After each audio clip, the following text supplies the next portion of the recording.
Summer is here and it is the perfect time to celebrate your garden. We've got tips on throwing a garden party, from appetizer displays to fresh flower centerpieces. Then we'll whip up dishes and drinks using herbs from your garden. Make sure your mint, lemons, and strawberries are ready for harvest, because we're about to put them all to good use. This is Better Homes and Gardens.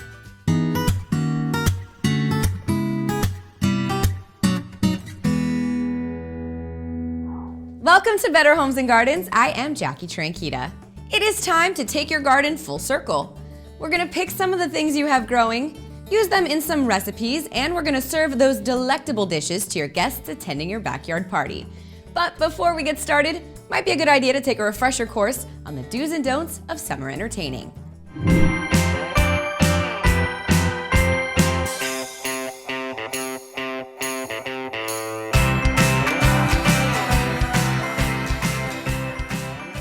I think the biggest mistake hosts make in giving parties is not being ready. So the best thing you can do is set up your party before the guests get there. That said, nobody's perfect. You never finish everything in time. Don't start with cooking. Have all your groceries, have all the food you need so you don't have to go out. But start by setting up the room, setting up the table, setting up the living room, making sure that the space itself is ready for guests. So now as your guests come in, everything in the room and the space in your home is done, and they can be comfortable. Drinks are really important. As a host, your first job when the guests walk in is to put a drink in their hands. People make a big mistake by letting guests come in and not giving them what they need to get relaxed, and so they wait and they get stranded on the side of the room without talking to someone, without having a drink. And so drinks allow you to grease the wheels, if you will, and to allow people to relax a little bit, not just because of the alcohol, but because having something to do is inherently relaxing in a social environment. I've noticed when people come to sit down at the table, they sit wherever they want. And I think that's a huge mistake. It's a big missed opportunity, because people will tend to always sit next to their partner or their spouse. And what you really want from a party is you want new conversations to happen. And the only way that will happen is if you mix them up. But people will not mix themselves up by themselves. They'll run away from that opportunity. So as a host, you have to step in and use your authority to mix people up. The best thing to do with guests is to simply say, split them up boy, girl, and have partners not sit next to one another. That's it. If you do that, you'll be fine. Summer entertaining is easy with an elegant appetizer display that offers the freshest flavors of the season. Follow these 3 easy tips.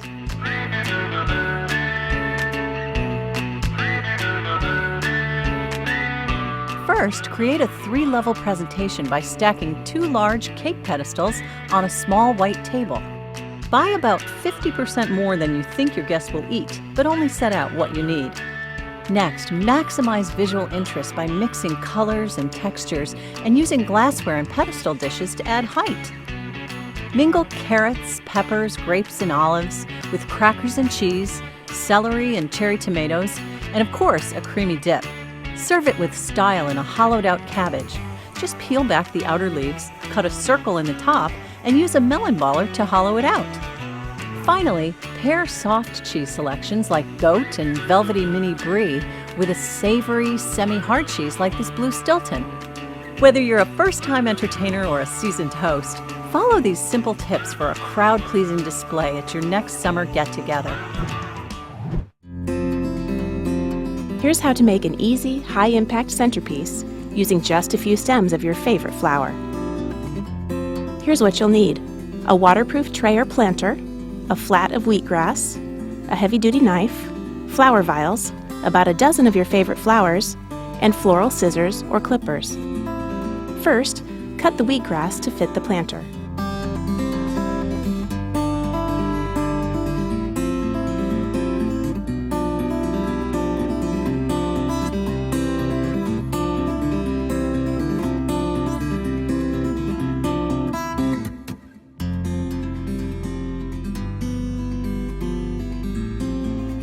Now cut a flower stem to about 8 inches. and put it into a flower vial that has been filled with water. Poke the flower vial into the wheatgrass. Repeat the process to add more flowers to the wheatgrass. Use different heights and colors of flowers. Land the longer stems in the back of the centerpiece and the shorter stems toward the front.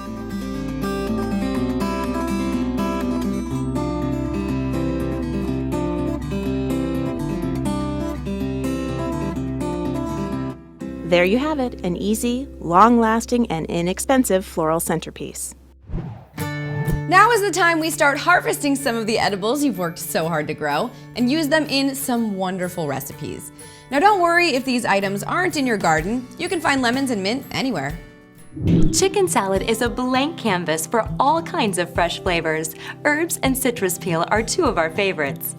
Fresh herbs like mint, tarragon, and basil are available pretty much everywhere, and each adds a distinct flavor.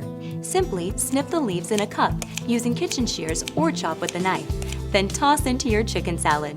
Finely shredded lemon, orange, or lime peel is another flavorful option. The fragrant oils in the peel will brighten any chicken salad.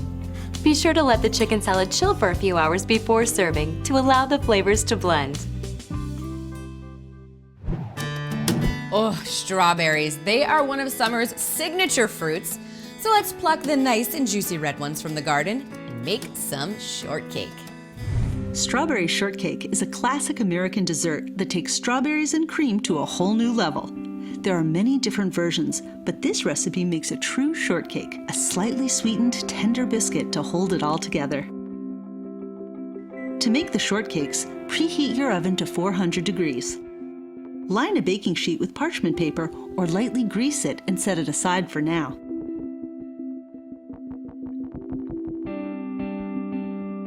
Place 1½ cups of flour in a medium bowl. Add 1/4 cup of sugar.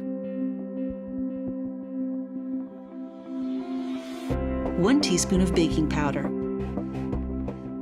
1/4 teaspoon of salt. And 1/4 teaspoon of baking soda. Stir all the dry ingredients together.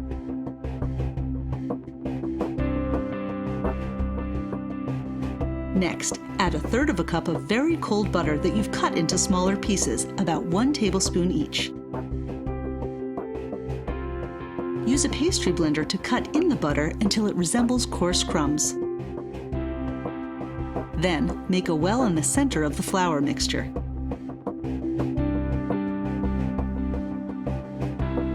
Crack an egg into a small bowl.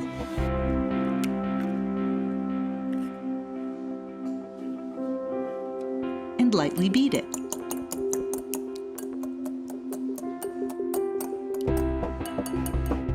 Add 1/2 cup of plain yogurt or sour cream.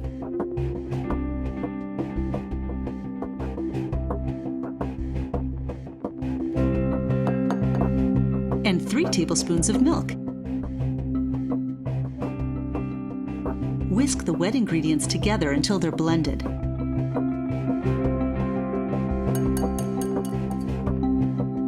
Pour it all at once into the flour mixture.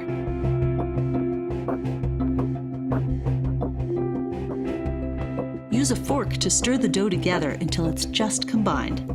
Be careful not to overmix it, or you'll end up with tough shortcakes.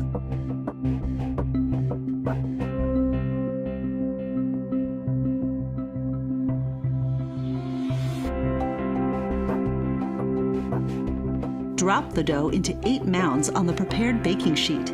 You'll want them slightly rounded, but don't fuss too much. The freeform shortcakes give this dessert a rustic, homey touch. Bake the shortcakes in the oven until they're golden brown, about 12 to 15 minutes. Then transfer them to a wire rack to cool. In the meantime, you can prepare the strawberries. You'll need 5 cups of sliced strawberries for this recipe, which will take about 2 to 3 pints of fresh strawberries. Today we're using strawberries, but this works just as well with almost any fruit that's in season. Wash the berries and pat them dry with a paper towel. Next, you're going to hull them with a paring knife. Just slice in at an angle under the green stem and turn the strawberry in a circular motion. This removes the leaves and the tough white core. Slice the strawberries to measure 5 cups.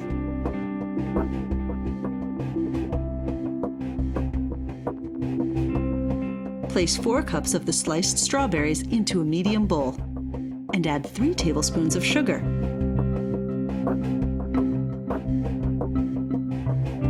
Toss the berries with the sugar and set it aside for 15 to 20 minutes. What you're doing is macerating the strawberries. The sugar will draw out the liquid from the berries and creates light syrup. If you want more of a saucy texture, you can mash the berries slightly with a potato masher. When the strawberries are ready and the shortcakes have cooled, it's time to make the sweetened whipped cream. Pour 1 cup of whipping cream into a chilled bowl and add 2 tablespoons of sugar and half a teaspoon of vanilla. Beat the mixture on medium speed with an electric mixer until it forms soft peaks. You want the whipped cream to hold its shape but curl at the tip. Perfect. Now you have everything you need for a heavenly shortcake. Just cut the shortcakes in half horizontally.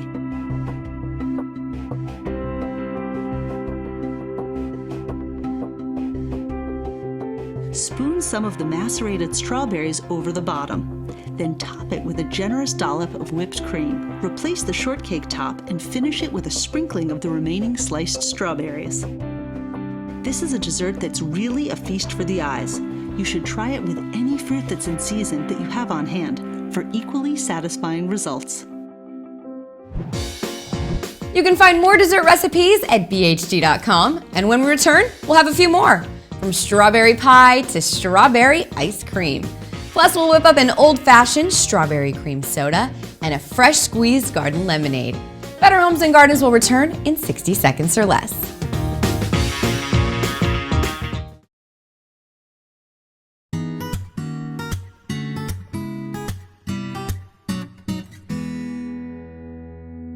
Nothing says summer like fresh picked berries. Here's how to make these natural treats the star of your next outdoor party.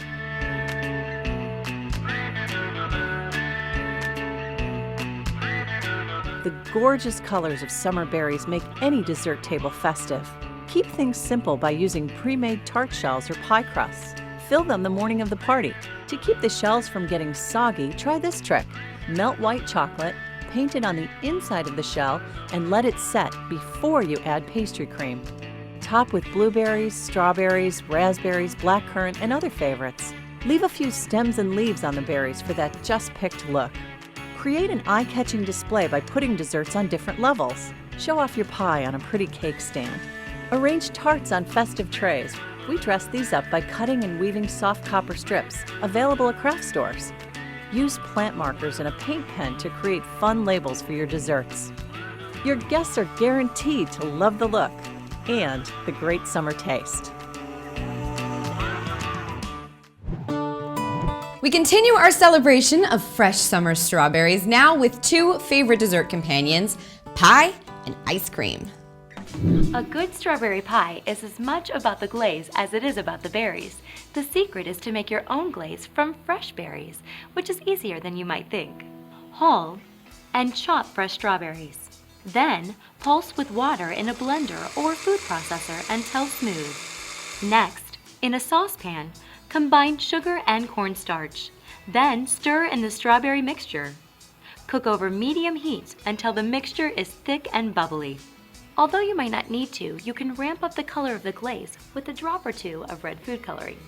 Then gently toss the berries with the cooled glaze. Spoon the mixture into your baked pie shell and chill until the glaze sets up, about an hour or so if you can wait that long.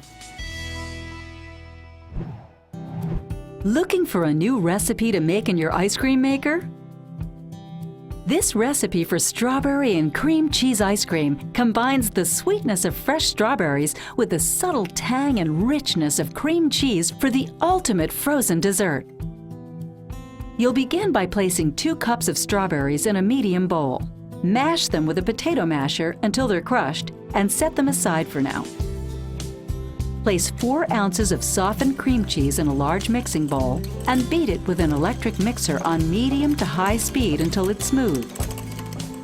Add a half cup of milk, and beat the mixture until it's just combined. Now you'll add the mashed berries, another half cup of milk, 1 cup of whipping cream, half a cup of sugar, 1 teaspoon of vanilla, half a teaspoon of almond extract, and if you'd like, add a drop of red food coloring for that eye-appealing red. Beat the mixture until it's just combined. You'll need a 2 to 4 quart ice cream maker. Freeze the ice cream according to the manufacturer's directions. This recipe makes a quart of ice cream, or 8 servings. When the ice cream is ready, scoop some into a dish and sprinkle it with some finely chopped toasted almonds. Homemade ice cream just can't be beat, and this strawberry and cream cheese ice cream is sure to keep you smiling. We're whipping up refreshing and easy strawberry coconut cream sodas. To begin, in a medium bowl, combine 3 cups strawberries and 2/3 cup sugar. Then, use a pastry cutter to mash the strawberries. No need to use any appliances here. You just want to get them coarsely mashed so they start to release some of their juices. Now it's time to assemble our sodas. To one of the glasses, add a 1/3 cup of the mashed strawberries, then fill with ice. Add 2 tablespoons of refrigerated coconut milk to the glass and top with about a half cup of club soda. Give the drinks a stir before serving, and then kick back, relax, and enjoy this cool treat. I won't go into the when life hands you lemons bit, but really, the secret of how to make lemonade is fresh lemons. To prep your lemons for juicing, loosen the bits inside by rolling them across your table surface. This is a great job for kids, too. Slice the lemon in half and spoon out a few seeds. You'll need 4 to 5 lemons to get 1 cup of juice. And let's juice. I'm going to use a basic reamer and press my lemon over the raised section. No squeezing needed. The bottom of the container collects all that tasty goodness. My reamer doesn't have measurements, so I'm checking for 1 cup by pouring into a measuring cup. Now for the easy lemonade formula. 3 parts water to 1 part fresh lemon juice. Got it? 3 to 1. And stir. Sweeten with sugar as you go, tasting as you add. Keep stirring. Ah, now that's summer in a glass. Pour and serve your fresh lemonade over ice with a sliced lemon garnish. I'm craving a lemonade stand already. So now we have all of the makings of a delicious and beautiful garden party. But just how beautiful does your garden look? Here's a summer maintenance checklist you'll want to keep handy all season long. This summer, keep your garden in tip-top shape by doing these important tasks. Deadhead perennials. As soon as flowers are spent, cut them off. This keeps the plant looking tidy and also prevents the seeds from spreading in your garden and becoming weed problem. Pinch back late blooming perennials. At least once in early summer, pinch back sedum, aster, and goldenrod to keep them more compact and delay bloom. The rule of thumb is to pinch plants back before the 4th of July. Trim dead branches. In summer, when trees are leafed out, you can easily spot dead branches. Trim these off anytime you see them. Control weeds. This may be the least favorite summertime chore, but it's important. Reduce the time required for weeding by making it a regular task. Once a week, walk your garden with a hoe in hand and scratch out weeds. If you do it regularly, it only takes a few minutes because the weeds will never get out of hand. Fertilize your lawn. By June, the fertilizer that most homeowners apply, along with their crabgrass preventer, may be wearing off, so it's a good time to apply more. Fertilize annuals and vegetables. Fast-growing annuals and vegetables are typically heavy feeders. Every couple of weeks, apply a dose of fertilizer to keep them actively growing and healthy. Raise your mowing height. During the summer, mow your lawn at the highest setting on your lawnmower. Taller grass is more drought tolerant and will stay healthier during the summer heat. Well, that's all for this episode of Better Homes and Gardens. Here's wishing you a summer full of fun entertaining. I'm Jackie Tranquita. Thank you for joining us. We will see you next time.